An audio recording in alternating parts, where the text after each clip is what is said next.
Hey everyone, this is at Katie Couric. Today's episode will be especially useful for anyone out there who, like me, is raising teenage daughters. My guest is Rosalind Wiseman, who is a parenting expert as well as a best-selling author.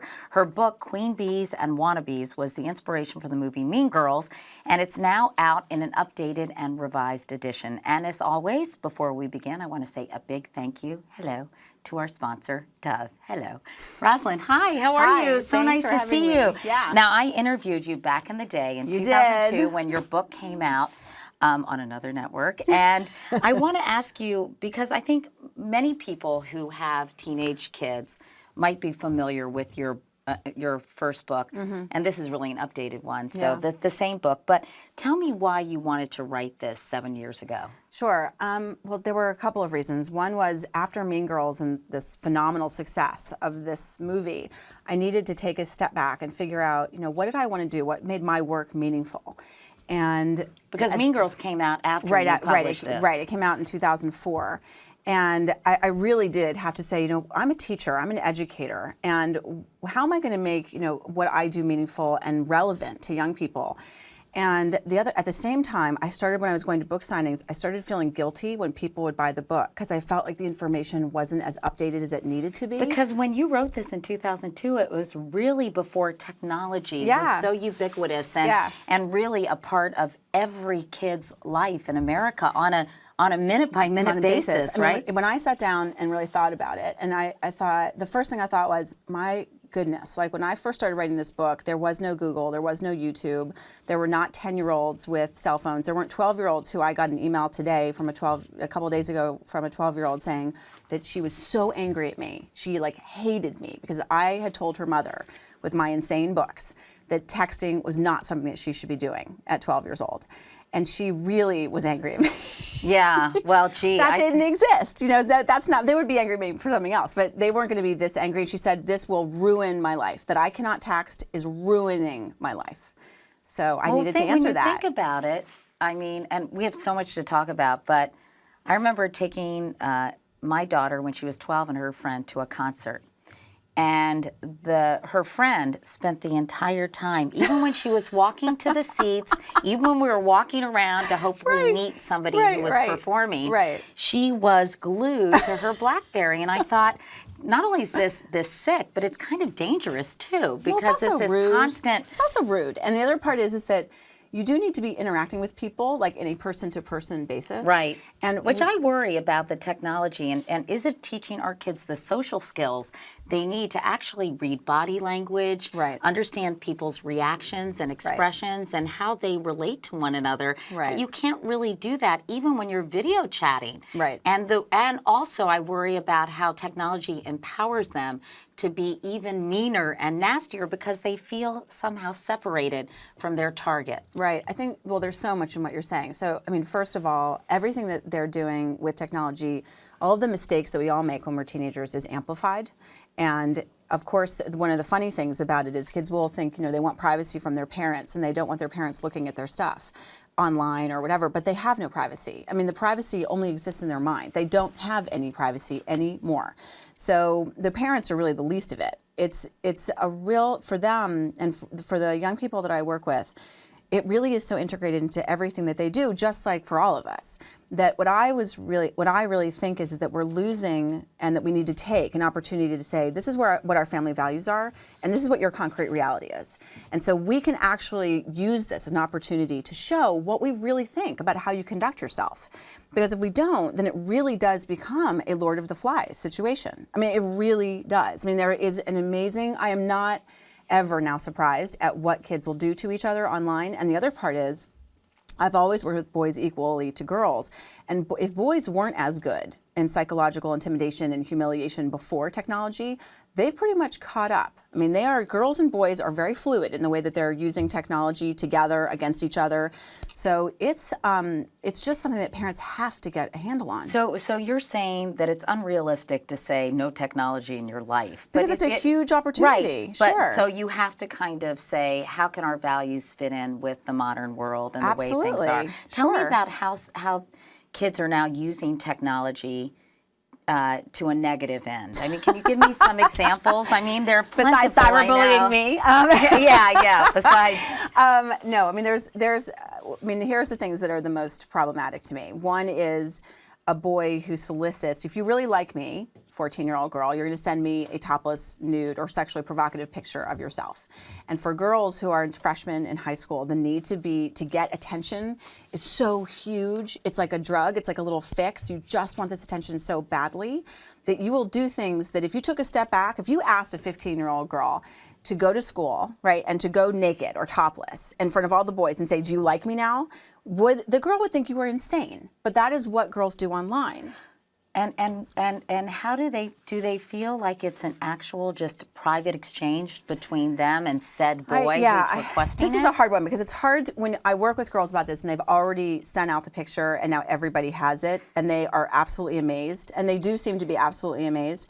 I do think, and we all have had moments when we're in love or we really like somebody and we want the attention, that we just hope for the best and we do not look at things that are so absolutely clear to us that are common sense. Like if you give a 15 or 16-year-old boy a naked picture of yourself, he will forward it.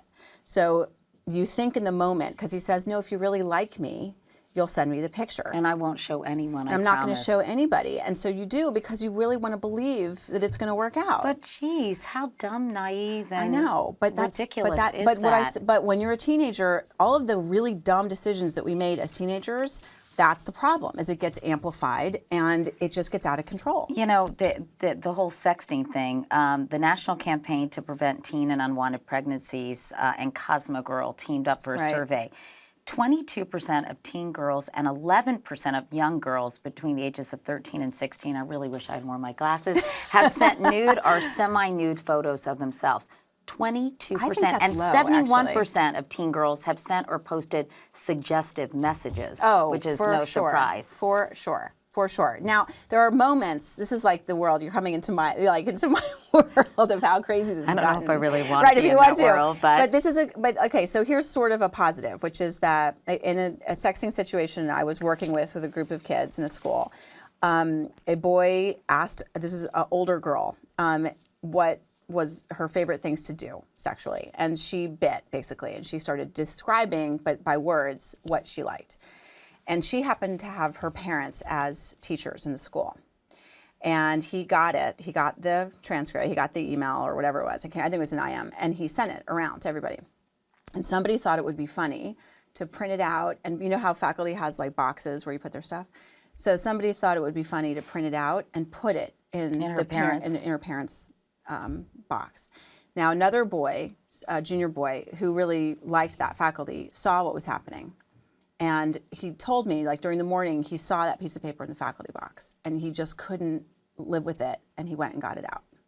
So there are, as much as there are horrible things happening, there's also things where kids are actually doing things because they want to do better. That's the problem, is that when we as adults are like, "Oh, this technology is so out of control. My kid's texting 3,000 texts a minute, a month. Right. I can't do anything about it." That we are losing the opportunity to say, really, this is the place where we step forward. Okay, well, I always like to have teachable moments. Yes. In this case, for parents. Yes, sure. So, and I want to talk about so many other things, but when it comes to parents and technology, what do you recommend they do? I mean, quite frankly, I don't know if I could tell my 12-year-old daughter, who's now 13, but when she was 12, that she wasn't allowed to text. Oh, sure. Because this is how they communicate. Of course.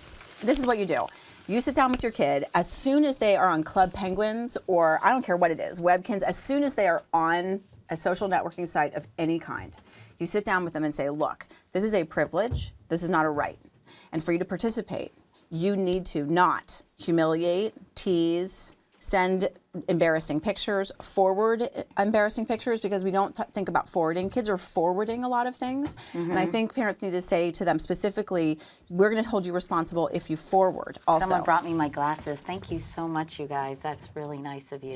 It's kind of a casual show, so we can do stuff like that. But yeah, so don't forward things. Right. So, I mean, we forget about like, oh, well, if they forwarded it, then they're not really responsible for it because they didn't send it, they didn't create it. But they forwarded something. They contributed to somebody else's humiliation. Right. So we You know, also it's need to almost take like responsibility for that. it is the bullying gang mentality just transformed or Absolutely. transferred rather to the internet. Absolutely. So when you sit down with your kid, as you know, age appropriately, even when they're really young, and say, you're not going to use this to embarrass people and humiliate. If you do, I take it away, and you have to earn my trust back. What about if they get embarrassed and humiliated? What if they get mean comments? Sure. Or didn't they have this box on Facebook for a while called the anonymity box Oh, or whatever? yes. That was horrible. Where you could write statements and not be held accountable. So you could be like, so-and-so is really ugly and she wears bad clothes. No, and it could just be posted on their Facebook site. Right. WTH. Right? I mean...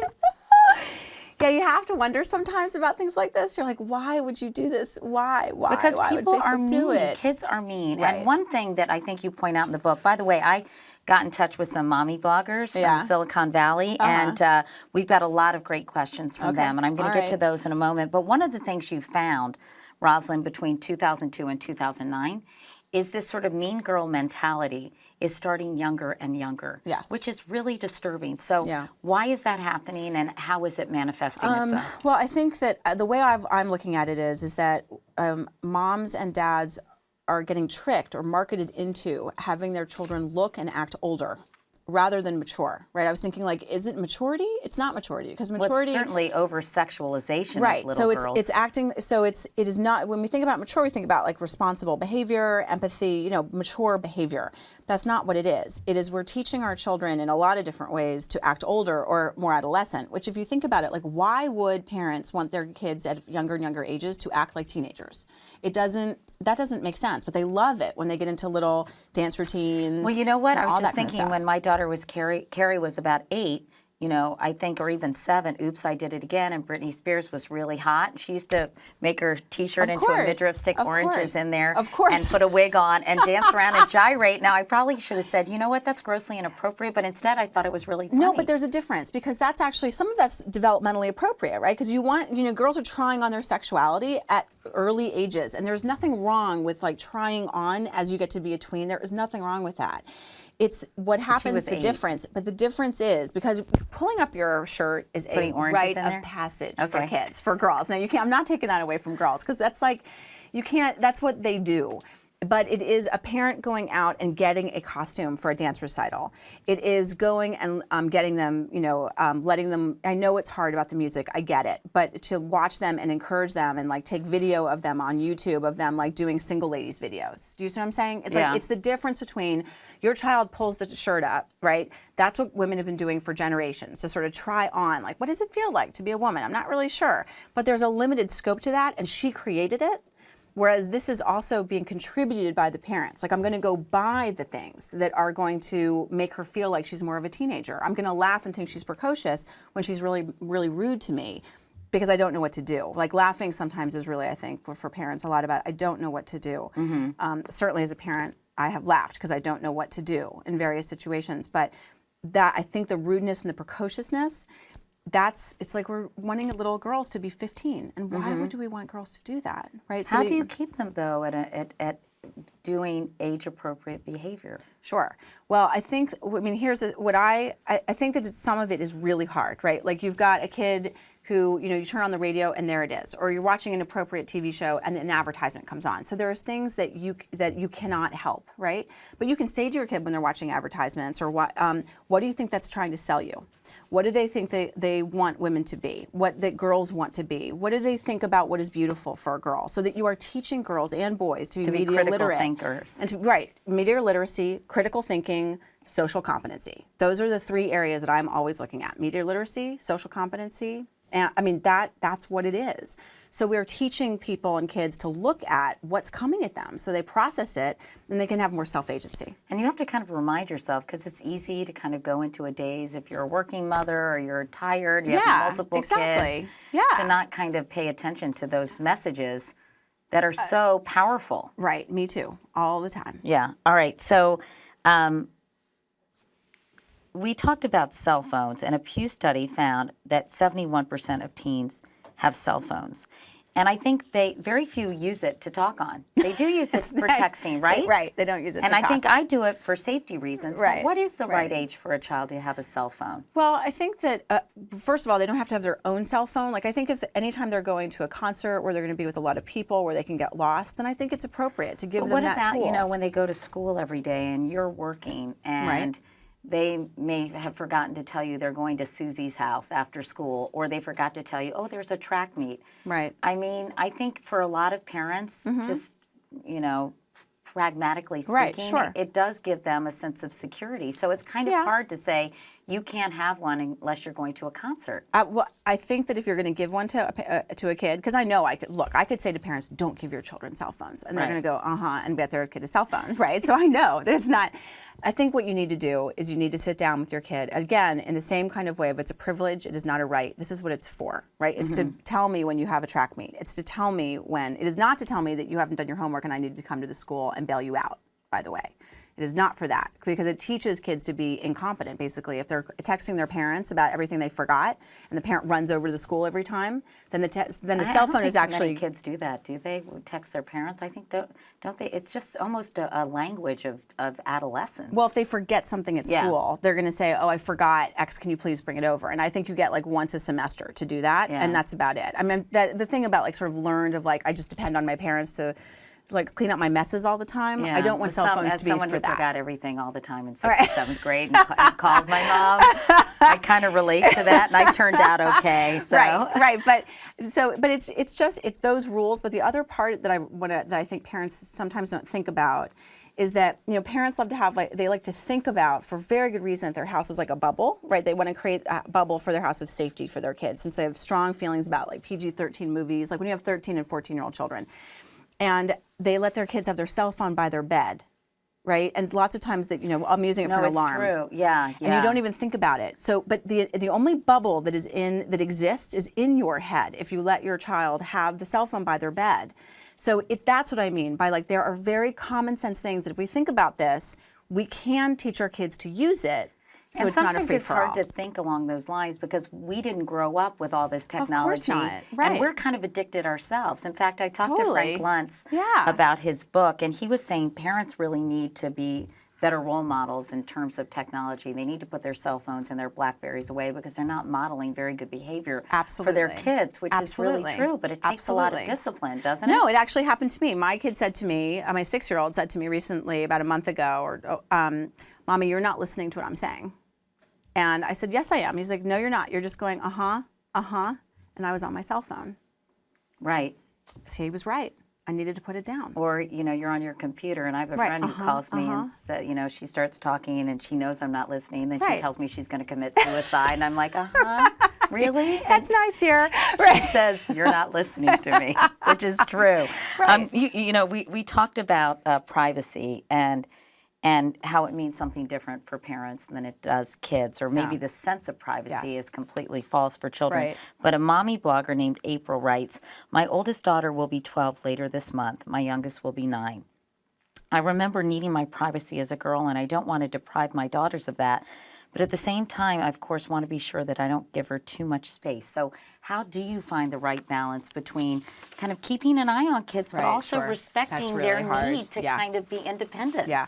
This is one of the things I really asked children about and teenagers about for the new book. And this is how I've come to see it. That privacy is like a treasure. It's like a jewel that you have as a parent that you really have to value, because if you are going to violate privacy, if you're going to it's going to come across as not respecting your child, and it's also going to be a trigger for them to say, then I'm going to start hiding things from you. So if you violate privacy, if you just say, I am going to absolutely 100%, you have no privacy, then kids are going to do a lot to try and create it. So I think, first of all, everybody needs, especially as they're getting older, that you do need a place to feel private. And I think that's really important. At the same time, there's no such thing as like complete freedom. There's no such thing as complete privacy. And so I think for parents that they need to say, look, I don't want to be going into your, texting, into your phone all the time. I don't want to be doing all of this stuff. but there's a couple times when I'm going to think that I have to. One is if I see a huge amount of change, of a difference of friends, and I don't care if it's, see, sometimes parents think if they have a lot of friends, or if they change friends and those friends are super popular, that that's a good thing. Any kind of big change is something that I want parents to actually pay attention to. So that would be one like time. going from no friends to a million friends. Yeah, like what, or and so a very what's going different on with group that? of friends. A very different group of friends. So that would be one thing that I would think about. The second is if you are a parent of a high school child, especially one who has a lot of friends, and for whatever reason you are going out of town, I would check the texts right before you leave of your child. To make sure they're not having a risky business situation while you're gone? Pretty much. Really? Yeah. But what is that why? Yeah. What, I have had friends who check their kids' email, IM, whatever, Right. and they just don't tell them. Right. And you can Now, do that. is that really bad? I mean, It is. isn't that Well, so here's the dishonest? thing. It's just, it is dishonest, but also it's that risk of like, if they find out that you've been doing that, then that's feeling of like, I'm going to have to do something to really hide, right? It's that motivation of like, you've done something that feels like a betrayal to me, and so I'm going to now do something so that so I will maintain my privacy. A lot of them are able to keep this from their kids. Well, They might say, oh yeah, I'm going to a party. Frank's parents aren't. Right. Frank. Right. I don't know where I came with that name. No kid is No named kid's Frank different, anymore. right. Frankie's parents Right. aren't home this Right. weekend, and I'm going to go to a party. Right. His house. Do you want to come? My friend would see it and say, what are you doing tonight? And, Right. well, I'm going to call the parents and make Right. sure they're there. I mean, Exactly. it actually gives you better tools. Exactly. But it does feel slightly... It is like, the thing I just want parents to realize is it's taking a risk that if you get caught, then the kid can focus being self-righteous about the violation of privacy and not on the content of their own behavior. That's right. When you're talking to kids about the problem, whatever the problem is at hand, they're going to really latch on to things like, you took away my privacy. But when at the the same- content, right? You see what I'm saying? Yeah. That's an important issue. But at the same time, can't you say, you know what, this is a privilege, Yes. and occasionally I'm going to check in. Absolutely. Because to me, if you sort of leave it amorphous and ambiguous, then maybe they'll just feel like, gee, I have to be careful. I'm gonna be a better self-monitor of how I use this technology. Well, I think the best way to do this actually is, and it's changing so fast that I wouldn't have been able to say this like 6 or 9 months ago. I think the best thing to do is you say, look, I want you to have privacy. I want you to have your own life, but I reserve the right to check if I feel that I need to. But you know what? I don't even need to really use your phone, because I can go on the website of our service provider and I can check all of your activity on there. So I don't really need to look on your phone. And then just leave them at that. Because that little fear and paranoia, that's a good fear thing. is a very, very powerful It's a tool good in thing, parenting, right? isn't it? It's a good thing. Okay, all right. To be used sparingly and judiciously. All right, let's talk about boys. Okay. How do they fit into the equation for adolescent girls, and how have the relationships between boys and girls changed? Well, I think that one of the biggest things for me is that, the thing that comes to mind is that when I first started doing this work, it felt like the bullying was more girl to girl and boy to boy. And now it feels much more like a free-for-all. That boys and girls are ganging up on a girl, or boys and girls are ganging up on a boy.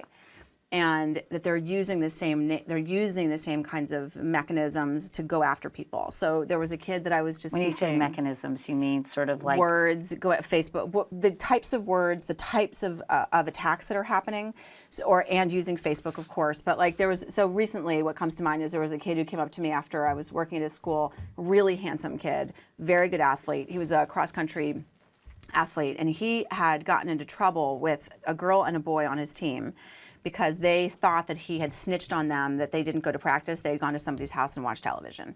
And so what they were doing was attacking him on Facebook with, just all different kinds of stuff, like, you're such a fag, you're so gay, you're so this, you're so that, which, but just by the way, is destroying so him. unacceptable in terms of language. For so many different reasons, Yeah, it's unacceptable. yeah. Plus, it's like, what? So you're sexually attracted to people of the same sex because you told somebody they weren't at practice? Like, it doesn't even logically make sense. So, and not only is it wrong, not only is it offensive, but it's also like completely, it just doesn't work, right?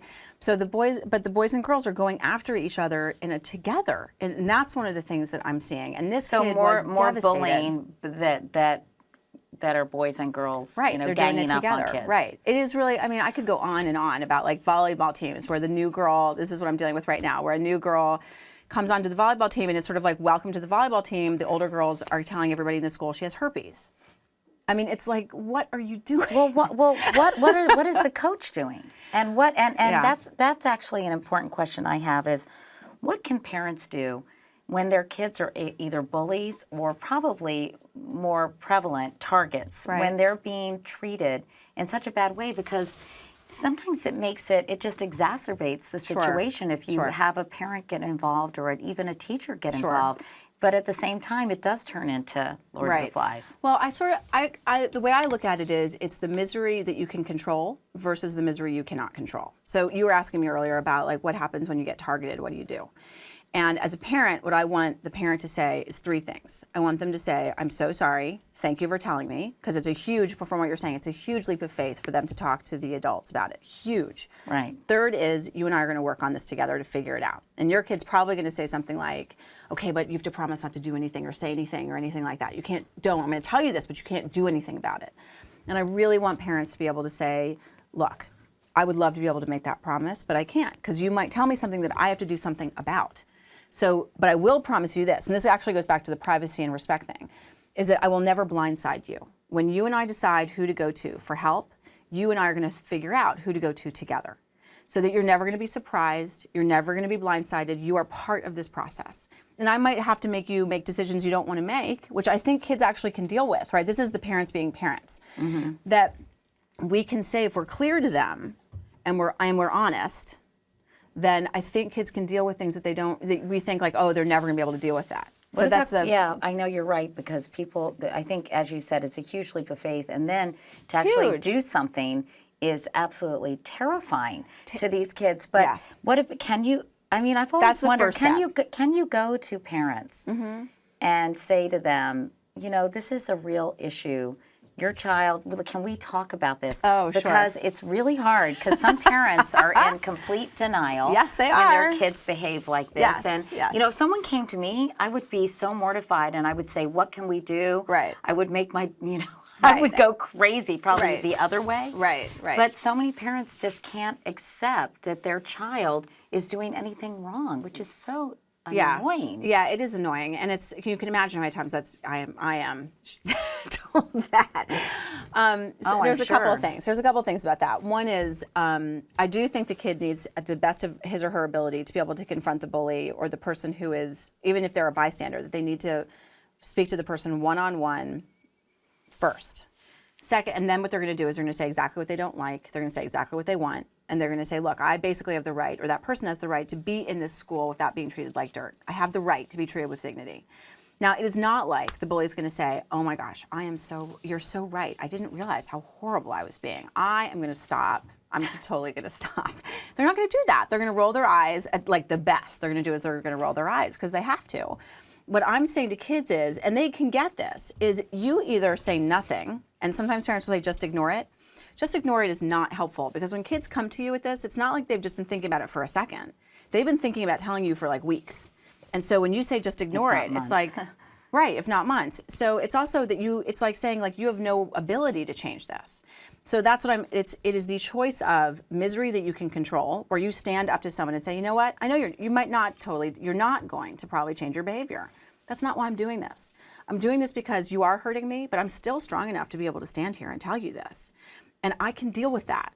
And I have the competency to be able to do that. Okay, so you do that and nothing changes, and it gets even worse. So then what do you do?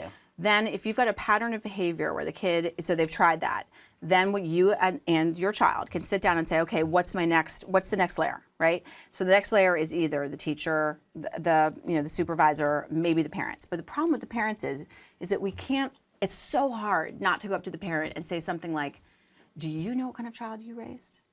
Right? Like, this kind of like full-on attack on the parent, and they're going to get defensive. That's not what you would recommend. That would not. You could That is say, not what I we have a problem, and I really want us to work it out together. Yes. This is what I would say is, look, we've got a problem that I think you really would want to know. This is really uncomfortable, but my child is reporting to me that they are walking down the hallway and they're having things thrown at them, or they're being laughed at, or they are being called various names, or there is a Facebook attack, whatever it is that it is said really clearly and concisely. And then you say, I need your help with this to fix this problem. And you are, again, probably not going to get what you want from this parent. I mean, you might. There are lots of parents. Actually, the herpes situation got fixed actually quite well. The parents handled it, and they did a beautiful job, and the school did a beautiful job. The coach got involved. They did a beautiful job. Thank God. There are positive stories out there. There's a lot. Which is nice. Did you say why this behavior, this kind of targeting, bystander, queen bee behavior is happening at an earlier age? Yeah, I think in general, I think that kids are getting older and more, getting older that's right. and sort of, and more parents adolescent. are kind of encouraging that. Yes. Any other reasons, though? Well, I think overall, I think I come at this from a political theory kind of viewpoint, and I really, people like to be in groups and they like to align themselves in groups, and there's nothing wrong with that. But they often feel that being in a group and your alignment, your feeling of loyalty to the group, is because you're not somebody else. And you feel this loyalty to the group and you feel reinforced in the group by saying, I'm not you. And that really is like How the can basis. you change the dynamics, Well, though? that is the basis of discrimination and bigotry across forever. Right. And so, and that This really clannish behavior. right. And that is, I really feel, is like the Achilles heel of humanity. Is like we identify being proud of who we are in our group because we're not somebody else. Well, how can schools and parents do more to teach tolerance and inclusion, and the fact that even if you are different, or even if you're with kind of a groovier group, that's kind of an outdated word. I just stopped saying I'm jiggy with it to my daughters. Anyway, but is there a way to, or is that just such a primal instinct? It is primal, but just because we've been doing it, just because people have been mean to each other forever, doesn't mean that you don't challenge it, and doesn't mean you don't work for change. I mean, that's the thing that's so frustrating about all these hazing things and all, like people who say like, well, this is just what we've always done. Well, just because you've always done it doesn't mean you actually say, wait a minute, we need to do this better. Because if that was the case, black people would still be sitting at lunch, wouldn't be sitting at lunch counters equally with white people. I mean, we still would, we have a long ways to go. But I really feel like families and schools are either sanctuaries from this culture or they're reinforcers of the culture. Yeah. And the compass for me is that we really look at how best can we be mindful in these situations. These are moments of social justice. And so how can we, in relevancy to young people, show what social justice and social injustice looks like? And so in our schools and in our families, that's what we're going to be looking for. And so we're not just saying like, be kind to people. And we're not just saying be friends, because kids hate that stuff. Like, don't bully and be friends and be nice. Who's going to listen to that? Yeah. This is about competency and about having mastery over yourself in very difficult situations. And when you're so mad at somebody and you think of the perfect thing to say and you don't know what to say, and then you like lose your words in front of somebody and how horribly frustrating that is, this is going to help you. Living in this way, in a mindful way, is going to help you put those words. I want to get to real quickly, because I know we're almost out of time, but I could talk to you for hours, as I could talk to everyone for hours, it seems. But I want to get to some of the mommy blogger questions real quick. Do you really say just jiggy with it?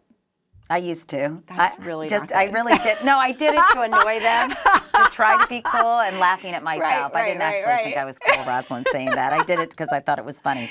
Okay, so mommy blogger Karen has a daughter who's hard of hearing and has to work extra hard in school. This broke my heart, to get all the information down, and then comes home with a pile of books and assignments. Karen says, my daughter wants to know why there's so much homework every day. Oh, Where's Lord. the time for family and fun? I have an 8th grader. I have never seen her so stressed out about her workload. And I mean, at what point do schools say this is insanity? Well, I would hope soon. Do you think that kids get too much homework? I have to tell you, where my kids go to school, I have a 4th grader and a 1st grader, and I'm really happy with what they're doing. They get a package on Fridays, and they're responsible every day for doing a little bit, but that's teaching competency, and it's teaching to be responsible. Right. So I like the way they're doing it, but I would say, I believe strongly with what she's saying about you need some time for family, and you need some time to relax and just be with each other. And if homework's getting in the way of that, and I work with lots of schools, and I'm just not buying it that tons and tons of homework at night is really helping kids and making them more competent. I thought it was interesting. I went to parents visiting day at my daughter's school, and the math teacher said, your daughter should not be spending more than a half hour on math. Absolutely. Which I thought was great, because I think some kids could spend 3 hours, some kids could get it done in 20 minutes. Well, there's also really compelling evidence that the more you do it, and if you're doing it wrong in a frustrated way, then it's reinforcing your feeling that you can't do it. Right? So it's not helping. I agree. All right, this is from Sweatpants Mom. It is. Is that me? No. No. Do the queen bees of the middle school hallways grow up to be the coworkers who try to steal your job and help themselves to your lunch in the office refrigerator? Do the mean girls of third period gym grow up to be the women who take over all the good spots in yoga class?